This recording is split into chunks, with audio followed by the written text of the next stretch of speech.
chùa số lên số tụ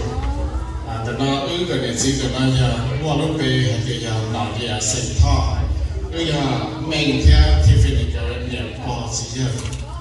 để qua lúc nào về cái này chỉ ở nó giờ niệm theo chỉ nhà theo tu bây giờ thì nó thì chơi thì mua rồi về ý chồng cái nâng trà này số lên số tụ và lúc nào giờ ý lúc chán đông thì nên mà cả mọi người tao chán tao già và nên giờ chủ tao muaแต่สิ่งนั้นก็ยังเป็นชอบว่าโหในมองไปเราใช้แต่รู้เชื่อชัดเส้นเลยมองไปในต่อการแก้กันยังตัวกล่องไปตรงเราตรงหอตรงนู้นน่ะไปจงเชียร์ที่วันนี้เจ้าเอาจังหัดเดียไปนวดจ่อคือที่นั่งจ่าว่าเราไปในตัวจงนั่งต่อตัวเที่ยงต่อพัดเชิญตัวไปอยู่ที่มาจับตรงสื่อจ่อในอีตัวจู่là sang đây tôi rồi cho nên ta vấn đề để bây giờ giải phóng này là để bây giờ khó như công gì cho nên ta là khó cả này cho qua này con cha và qua thì nhà tại đó lâu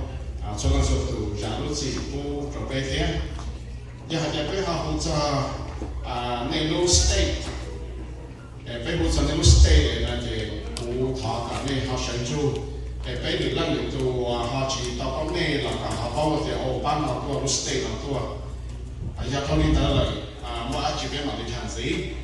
cái gia đình đó bây giờ chỉ có in order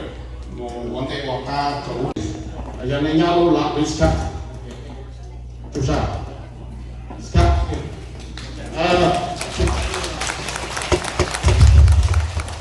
giờ chú cha tê luôn xin xin lấy một tụ phao được trong đó bé thì cho một phần nè, ok. Zimo từ nơi ra ngoài Missouri, ok. Từ nơi ra Missouri nè. Cái khu đó này họ nó chơi từ nó chỉ là những hàng gì cái dạng thế.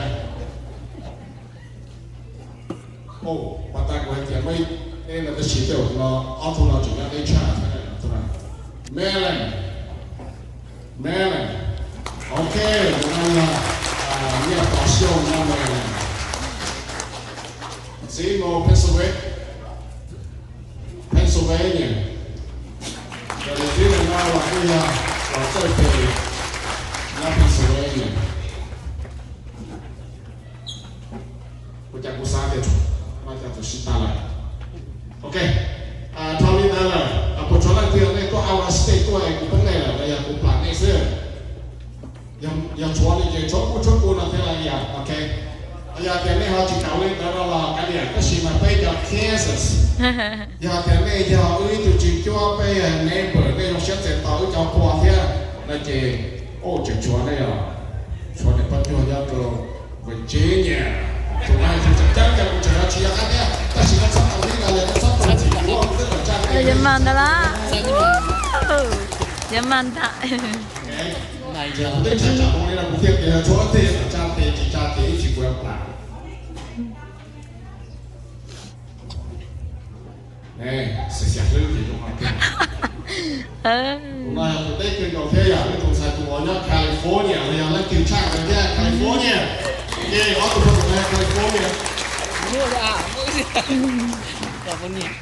chỉ này là rồi là rồi cơ là do thế là chỗ làm từ cha tiền nè nhà tiền này cha tiền thì thông là đây tụi tôi share được cũng thế chỉ là cái gì à nhà linh này cái nhập hoa vàแต่ไปเรื่องครับผมเนี่ยนะใช้ดีนาราจะพัวเจสายแต่จงว่าเจ้านี่นะnhà linh nàyไปเจ้าว่าเจ้าเคสแต่นาราไม่พอเราเชียร์พอรู้เสร็จต่อรู้จับพัวเลยไปจับพัวเที่ยอย่างนี้เราเชียร์ใส่ต่อไปจับพัวในเที่ยอะไรเจในชาวจูไปใส่ต่อรู้จับพัวซ่าเคสlà cho Kansas đó ha là cho Kansas cho cơ sở Bây giờ lúc hay cho người ta cú bao hạt tiền ít chia là phần trăm này bao hạt tiền về tình trạng như thế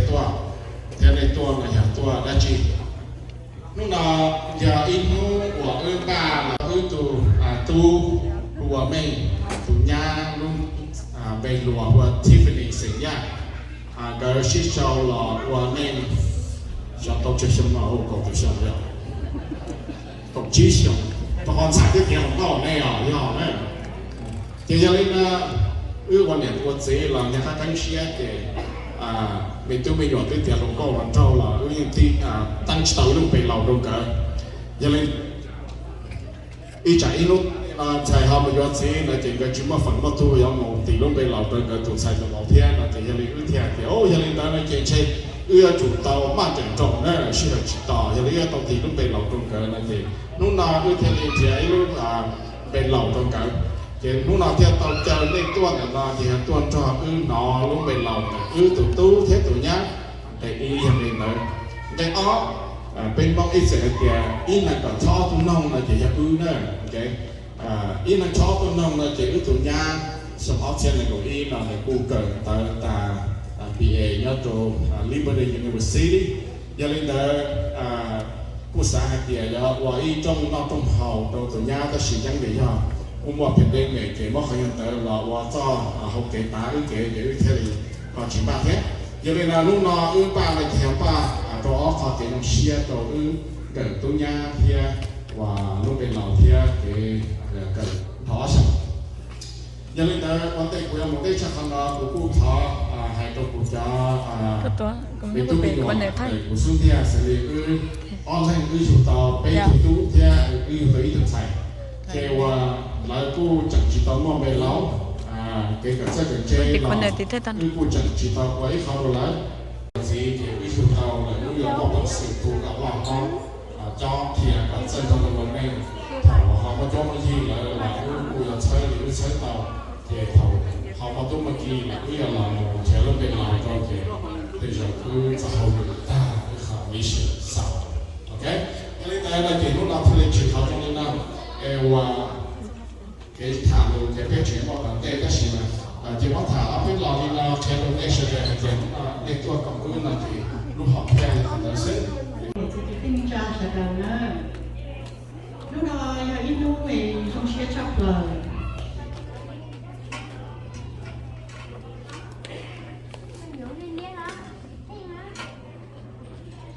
không sẽ nhà cũng mấy tương xài trong đó gần tại đây sẽ trong sẽ hẹn trong có chữ mà chúng tôi giải chỉ bộ tàu có cho luôn có cho đồ ư nó là một chân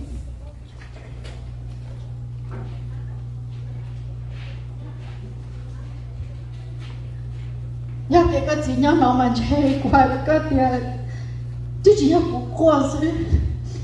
chơi cái gì hay luôn mà chơi cái gì hay là qua tôi hỏi thì lúc nào mình sẽ cái một chúa là sao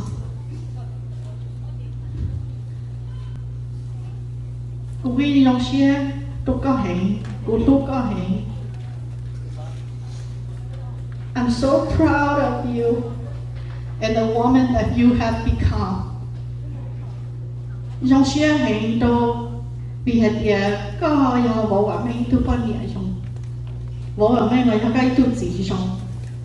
nên là tôi chỉ số tôi cổ chỉ sống nào rồi trong xe hẹn nên mua mình tụi mình nhỏ cũng mua sẽ mình sinh tử trong xeวันnày nhà tận đây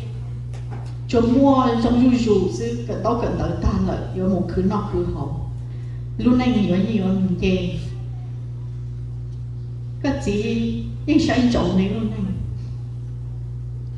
tao cá nó cái gì rồi ban này sau này giả từ lò nên xin cho giả từ lò cái gì ở ban này ba chữ giờ sâu ở ban này còn đây qua giả từ lò cho giả từ lò là tao giả từ giảm một tàu cũ là tàu cũ sản chơi tu sẽ kỹ là có món gì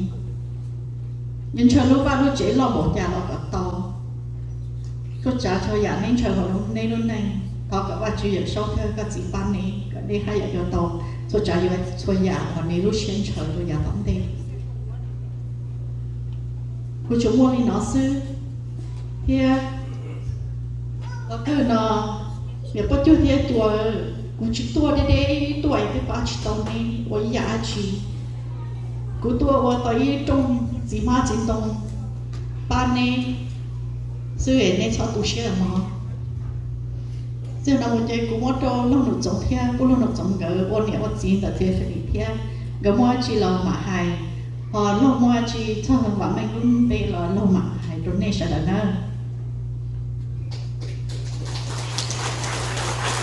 trồng là trồng gì trồng phong trồng dư bên sau lên cho tú cứ mò nó bên mò lên dây phỉ cứ bênตัวxí sầu cho lúc tập chế nó mà dây phỉ ta mò nó có giờ đi mò cứ giống là cứ cho nọ giờ ha là cô cho nọ giờ tú cô mua cái rong xa để cô tao chơi bên cho là gì nó bên cô giờ để tụ cô cho giờ chúa giờ lên để ta lên số tao cho nó đó có cái cho bù cho hai giờ cho bé cô tôi cho nó bé tôi sẽ sau nó với tôi cái thắng xa cho tôi vào lúc bé ta lúc về hồ mây đó ta chỉ lúc nó chỉ của tôi hạ cho là nhà ta nếu muốn gì chỉ ta để trang tầng trong đây sốt lên nó chỉ mà nếu hạ lên nó là ta sẽ trong hát thế là bây giờ là ta giờ gì để cho cậu bé lúc sáng thì nó bé hạ bây giờ thì tao lúc bé tao là cứ bao sầu luôn nó là ta chỉ dây chỉ mua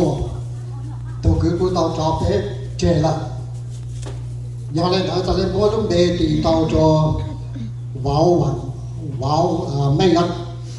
mẹ cho cứ đi giờ con này nó trả thì cái dễ cứ mấy nhóc cũng chơi cũng lo nữa mẹ cũng chỉ bảo ta nếu lúc bé lao hồ lên trả ta nhau cho tao bé cho cái con nặng tay vậy gì chỉ lúc xưa hàng là bé cũng cắt thằng là hả chỉ bé cũng mua con ta bé mua là tỷ nếu lúc bé lao là thế mà chỉ tao từ chế nó cho đi tới trong đặt tia tay của chùa luôn về nhà cú lúc không mua chẳng thay tộc thật ra từ chia làm sao bênนู้นล่ะ có ai biết chỉ bóc cười này chân trai là chân trai tàu tàu ta mua lúc về thì thầu chỉ đểไปดูจั่วก็ต้องจับไปเฉลยเจยาลีนุ่งอยากเป็นมาแก้มาย่องในมาจ้องลำต่อตู่จีน่ายอละสังติลูกสาวเทียตีน่ะถ้าไปลำลูจะในจักริสาแต่ในจักริลูแต่ไปตัดสิว่าลูกแต่ลูกยังจีมัวจะจะเลยไปกันจิตต่อในจะเลยจะเราในเตเบเตโนในจักริลูว่าในว่าพูดต่อไปbây giờ lưu giao thầy tàu chơi là cái lưu xe những xã tổng ta nên ta cái lưu giao từ hậu bê cũng ta hậu bê chỉ chơi nữa mà và trong đó cũng cho chùa chế sân gia theo trong tại của lúc này cũng bỏ cũng cho chùa sân gia do ý chế nên xe lọ xe đá cái tí bên lò ước quan này là gì do chủ cho tôi tao hậu và ước chế chùa chơi liền tại giờ gì lấy tôi còn tôi tập bên nhau tôi theo lúc bề sưแต่ชื่อตัวตัวนี้เนาะด้วยตองหมดเท่าจ่อเขาตัวจั่วเท่าเนี่ยพอจั่วรู้ว่ารู้เฉยจ่อจั่วคือจั่วตีจ่อวันเนี่ยวันซีจ้องเล่นเต่าตัวก่อนจะให้แกไปย่อจิบุรุษจ้องเราไปกุยงเชียให้แกไปจะจั่วย่อต่อเจสัญญาเราคิดลูกเขาจ้องตาขึ้นเราผู้ตัวmộtตัวเลยเจchẳng thiệt luôn về lòผู้ตัวตัวnhà thiệt chỉ mà lúc cha luôn nhung giờ thấy làวันเจ้า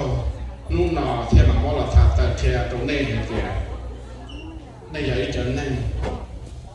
ท่องชีตามจ้าป้อตั้งหนักใส่มันได้ทำแบบว่าเจ้าเราไม่เลยเทียไม่หมดเราจะไม่ตุ้มไม่หนวดเพราะว่าเจ้าเราว่าสิ่งนี้คือว่าก็อยากตัวว่าอยาก provide อยากป้าจะเบียร์ตรงไปออกมานะเพราะว่าเจ้าเราเนี่ยจากนี้กับนี้สักกี่เชื่อต้องเชื่อได้เชื่อตรงกับอยากตีตะการว่าก็มองพูดตรงนี้เช่นนั้นเลยตรงเต้ว่าเจ้าเราจะวันเดียววันซีได้พงยืดได้สังเกตว่านู้นเราในตัวในจิตใจในกูcứ xây tu là này chỉ có xây này tu này chỉ tâm đa rồi còn play tao bố đó thì mình nhỏ là tôi xây tu lúc còn sống nó nọ kia để ở chỉ tuổi từ bây giờ ta chỉ bao nhiêu tiền này bao giờ kể luôn tôi một lý chẳng nè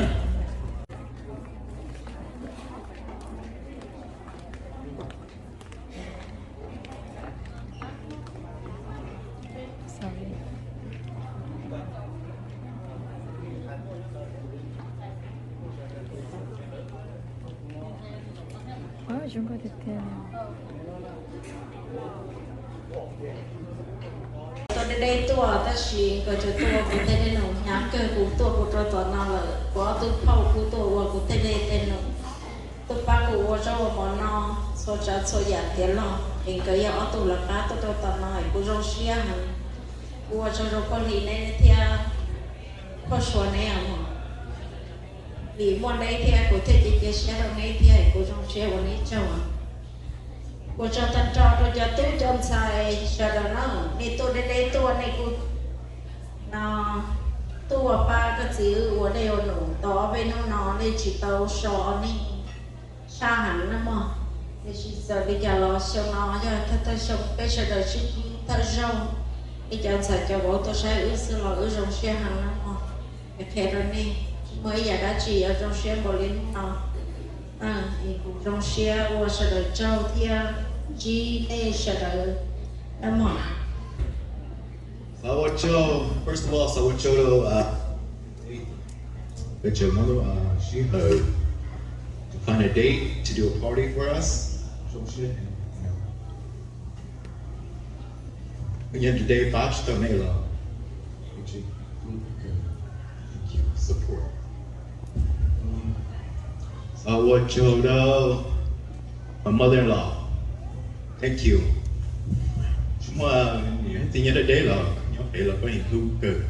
Thank you so much for your love and support.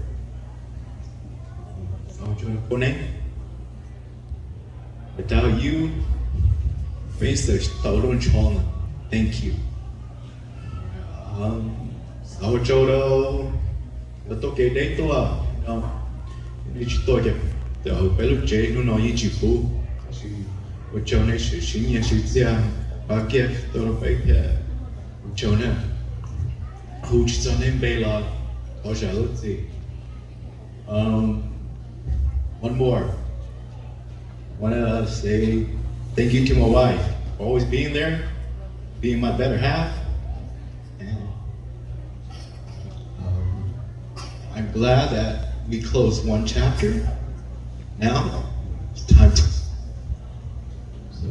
thank you all for always being supportive.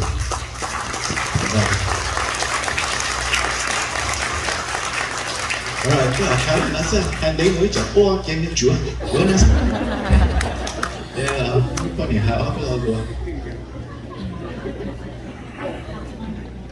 Good. First time, huh? Thank you guys so much for being here.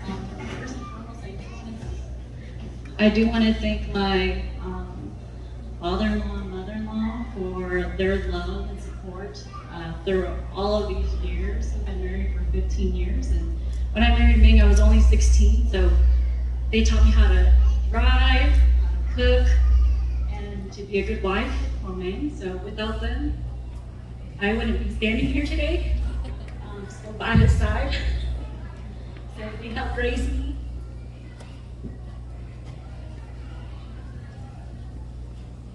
Wow.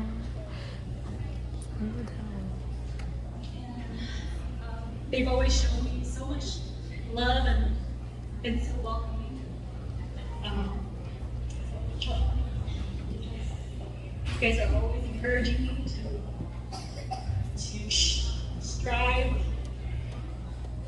to meet my goals, and I appreciate that so much. Secondly, I want to say thank you to my mom, to my dad.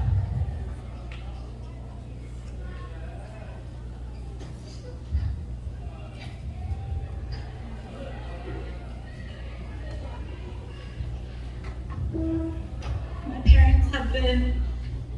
the anchor of why I strive so hard to go to school.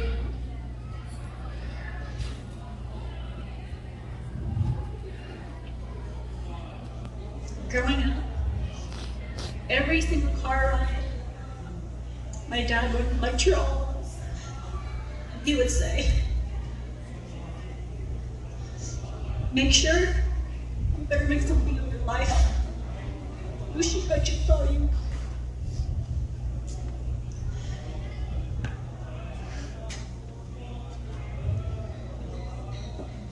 And he was right. But, you know, when he passed away, I wanted to give up on going to school. I wanted to prove to him that I could still do it.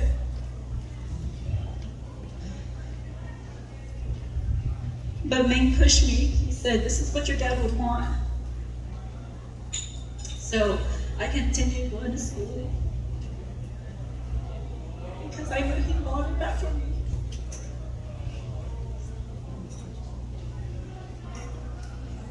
So without my mom and my dad to be my mentor, I don't think that today I would be my schooling. Mom,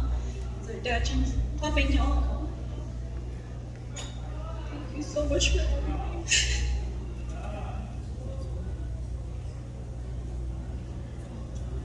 And thank you so much for your love and support, paving the way for us.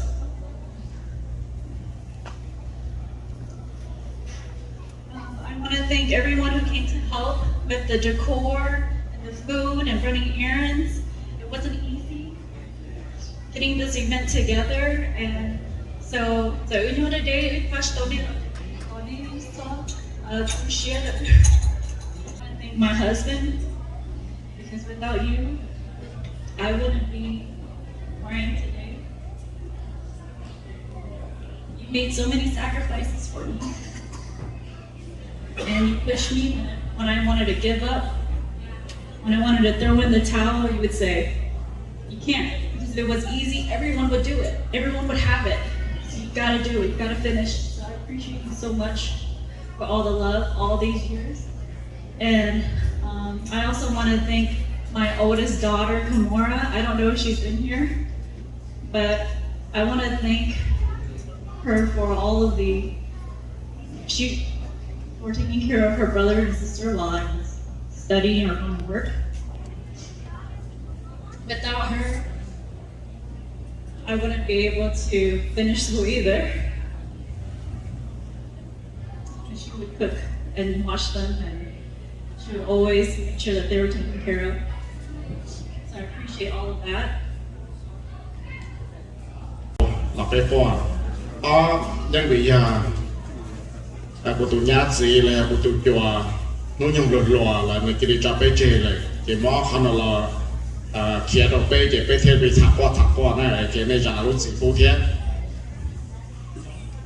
thầu đi tới lần này cái bé là một món sau lực MC để sẽ đi trả là và nhà hãy làm là đúng con trong đây là chỉ tao mất thả đúng con thầu bé vừa có là trò bé lúc chế không thò bé một hai trong hai cọt tại bao trời vậy là kia những gì là tao hay là tao của hai kia tụi nó nóc để trận đấy, ok tụi nó nóc để trận đây nữa chuyện nóc để nọ của mình nè so giờ phải mất sai là chuyện hiện tại đấy tụi cú xe cho tụi cái cứ nó cứ hậu cái giờ cái chơi nếu nó hiện tại lấy tụi này bao nhiêu giờ ít tụi operator so ít lúc chip lại nhớ được với duy nhỉ, ok để của tụi nhà lúc học kia để xã cả sẽ qua một tàu lên nhỉ để giờ chỉ lo lúc hai tiền tụi nó giờ để chọc cầu chia để nạp qua giờ các trong hai tiền tụi này qua tàu lên trả lời qua sẽ một tàu lên dùng nhỉ, ok u yang cái gì để trả hai lo thì nó được cái gì tàu qua trong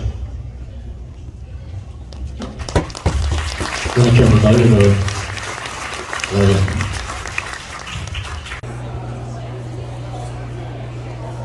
私だったらrồi rất là món nó nè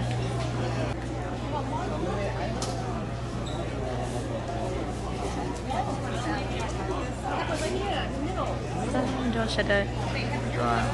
cho cái cảnh này nó trong cái này là phải tôi kiện sẽ được nhưng mà mình kia mà mình có gì sẽ được của tôi trong cơn thôi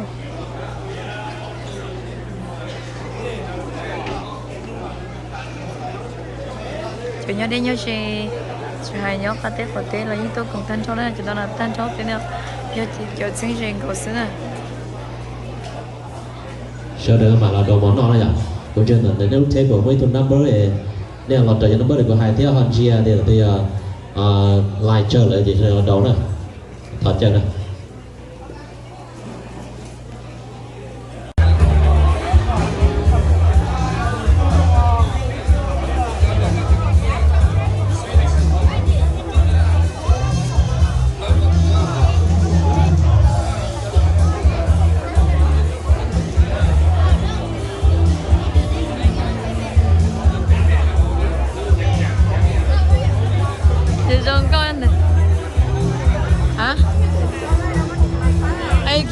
有种，只么是只么来费种，冇太video啥。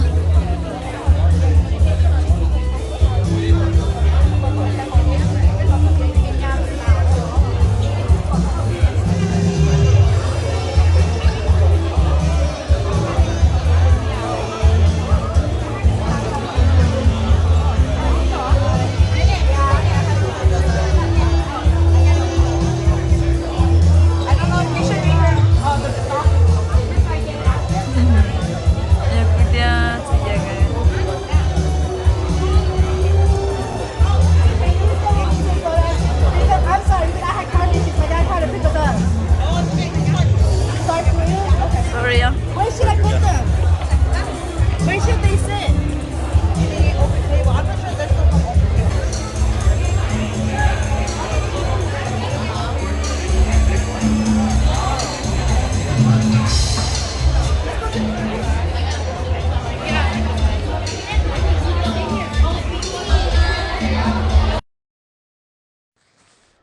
Tại sao nó chơi sẽ để ta tầm ba online muốn nó mò từ online chờ làm mua đi lúc sau nó cứ giờ thì sẽ làm busy cơ chỉ muốn lên thay cũ thì cũ thay cũ xứ chỉ thay tàu chỉ chùa trong là bé lại sai nữa hay thì lúc sau nó cũng muốn sai của tôi nên giải thế chính giờ nhớ bé Kansas City là nó thay đâu bé tao sai là thì đâu của tao sai vì thì của tôi tìm lo tôi cho thế cho nó tự nên để cái là lo cho chị tao nó mua sai nên giờ cái ly thì rồi nó cô giờ thì nên giờ cái trong xe đâu từ nhà từ nó và mình cái nó chỉ biết thì tao một còng thật thà cho của một sai của chuyện này ở đây của trong xe chắp là của tôi thì ô tô thì tôi tàu quý lên sư mà cảnh lúc sau hở của tôi xe hai tiệt chả một quý lên sư của tôi nhớ lên đâu California chỉ mua đi từ phong dư ở yêu bao chỉ mua từ cái đi chào yêu bao đi nhớ tàu lên tròn chỉ sư cho nó nhớ sau thi yêu của một sai của chuyến đi nhớ về Kansas City ở đâu của trong xe hình của bỏ lại chơi trống thì của bỏ thì của chuyến đi mua xe đâu xe rồng hay là luôn xe đâu sẽ lấy số từ ở đây chỉ là ship ba và chỉ của xí lúa jolly của trong xe chấp là tôi bỏ tan trò của cho Paul và lầu cho viên dầu tan trò sẽ đâu ở đây của trong xe chấp là tại sao nó chỉ nó mỏ là mua chỉ ta tỏ nhưng mà đầu mỏ là mua chỉ của thay tàu đi nó xứ ta tỏ bao giờ nó mỏ thì thay khó nên sai thì sắp bị sơn ra nên chống bỏ đi chán nó nè chỉ dùng một đầu mỏ nó là chỉ mấy bao giờ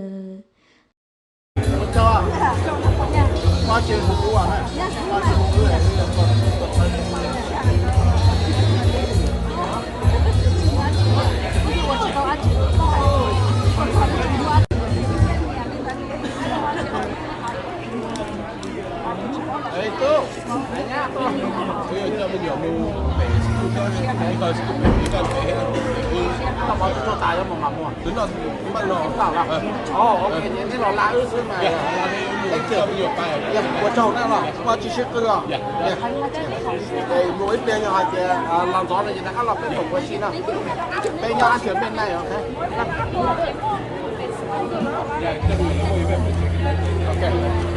ok